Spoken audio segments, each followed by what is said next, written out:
At ito sa totoo lang, ito, sa lahat ng mga nang-i-intercept na hindi sa kanila, napakalang, halimbawa, pangalan ko, yung isang nakalagay na ano, pero hindi yung mga illegal, ayoko ng mga ganyan. O diba, set up yun, pag ganun, o diba, tunay na pangyayari. Pero yung mga bagay-bagay na alam ko naman yung mga pangyayari na alam ko naman, o diba, tapos kukunin ng ibang tao, o diba, pakulong nyo. Kung sino yung tumanggap, kung sino yung binigyan, sino yung nag-deliver.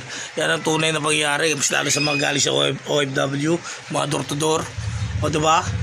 Tapos nenek no kayo lang. Tapos sasabihin, binigay ko na sa may-ari. O diba? Ano ebidensya mo? Video. O diba? Yan ang tunay na pangyayari. O, tapos yung pakulong. Magnanakaw yung ganyan. O diba? O, palag pa. Hindi ba sa inyo kukunin nyo?